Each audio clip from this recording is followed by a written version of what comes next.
La guerre des cieux, qui va posséder l'Afrique en 2026? Savez-vous qu'il est souvent plus rapide et moins cher de faire un vol Douala-Paris ou Dakar qui voler directement entre ces deux capitales africaines? Ça veut dire Douala-Dakar. C'est l'absurdité d'un ciel fragmenté. Mais en ce moment même, en 2026, une guerre invisible se joue à 10 000 mètres d'altitude.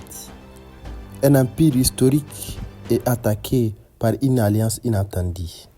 Je pense que vous vous posez la question dans votre tête.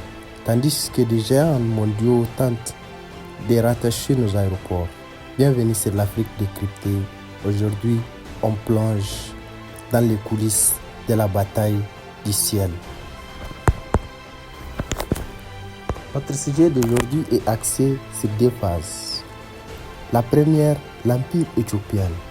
Bien sûr, vous vous posez la question. Le boss du gamme, Ethiopia Airlines, qui ne connaît pas? Depuis 15 ans, la seule compagnie dicte sa loi. Ethiopian Airlines, ce n'est plus seulement une compagnie aérienne, c'est un prédateur. En tant qu'Africain, vous le connaissez. À titre d'exemple, dans nos pays, ou bien en Éthiopie même, personne n'est capable de corrompre un agent d'Ethiopia Airlines. Ça, c'est une vérité. On connaît, tout le monde connaît, surtout en Afrique de l'Ouest aussi.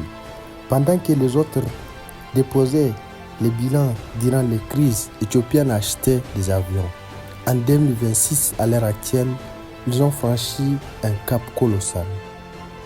Le nouvel aéroport de Bishoftu coûte de 12 milliards. C'est énorme.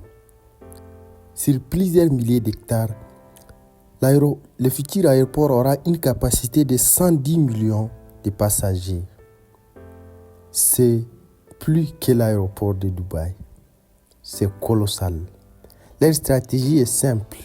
Le multi-hub, ils ne se contentent pas d'Addis Abeba, ils possèdent des parts dans plusieurs pays africains, des parts dans les compagnies comme Aski du Togo, d'autres compagnies, celles Malawi Airlines, ils en ont plusieurs. Ethiopian veut que chaque avion décollé en Afrique, il lui rapporte quelques billets dollars. C'est ça leur stratégie. Alors, tout ne va pas comme prévu pour l'empire éthiopien.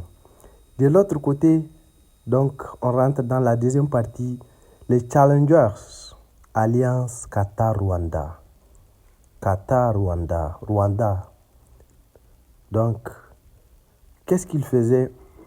Regardez vers le sud un peu à Kigali, tout se joue là-bas. Le Rwanda n'a pas la taille de l'Éthiopie, mais un allié fort. Qatar Airlines.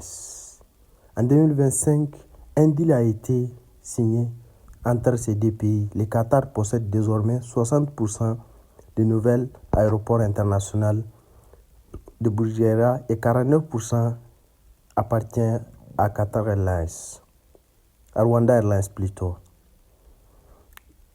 Donc, qu'est-ce qu'ils vont se faire?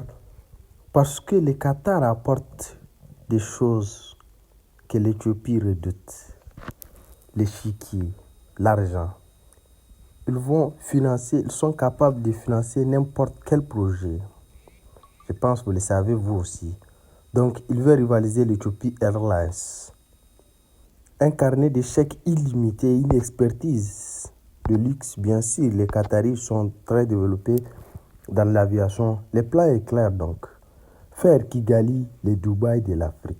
Je dis bien le Dubaï de l'Afrique. On dirait même un seul Dubaï parce que Dubaï qu'on connaît d'aujourd'hui est en difficulté. Depuis plusieurs temps, les influenceurs payent des millions de dollars pour fuir en Europe parce que la guerre d'Iran ne blague pas là-bas. Alors on enchaîne.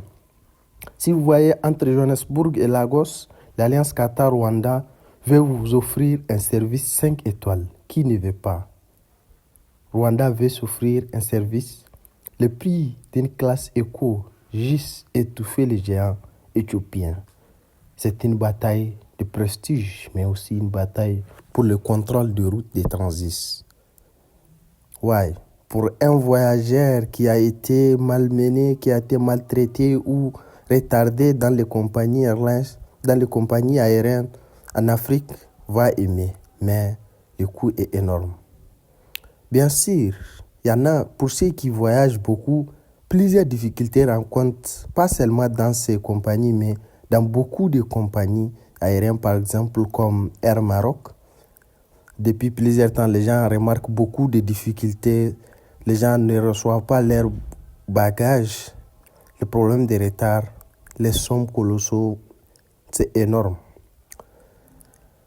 Alors, les cimetières d'airlines africaines, pendant que ces deux titans s'affrontent, les autres regardent les crashs. Plusieurs compagnies, Switch African Airlines, tentent un retour miraculeux cette année, mais la dette est colossale. Kenya Airlines, également autrefois surnommée la fierté de l'Afrique, est aujourd'hui ruinée. Et aussi, ils cherchent à mettre un coût de 2 milliards de dollars d'investissement pour redresser, mais tout est bloqué. Vous savez, quand on est fort, c'est peut-être de l'autre côté les géants éthiopiens qui bloquent les dettes, mais rien ne marche. Ils cherchent des investissements depuis un certain temps, mais ils n'ont pas encore eu. Le problème est structurel. En Afrique, les kérosènes coûtent 20% plus cher qu'ailleurs. Les taxes aéroportuaires sont plus élevées au monde. Résultat, les passagers payent les prix très forts, rencontrent des difficultés pour financer. Donc, malgré que tu payes les sommes colossales et que les retards sont là, tes bagages tu ne reçois pas bien. Donc voilà, les problèmes sont beaucoup. La question est simple. Resteront-ils des spectateurs ou seront-ils mangés par le HEP de Kigali et Addis Abeba? Battez-vous. On finit cette vidéo. La bataille du ciel n'est pas qu'une affaire de billets d'avion, c'est une question de souveraineté. Celui qui contrôle l'air contrôle les échanges, le tourisme et l'influence. En Afrique 2026 n'a plus besoin de passer Paris ou Dubaï, elle prend un volet seule. La question simple, vola-t-elle sous pavillon éthiopien ou sous l'influence qatari? Alors, êtes-vous quelle que la pure ou la meilleure expérience que vous avez eue avec une compagnie africaine? Dites-le moi en commentaire, je lirai et je vous répondrai.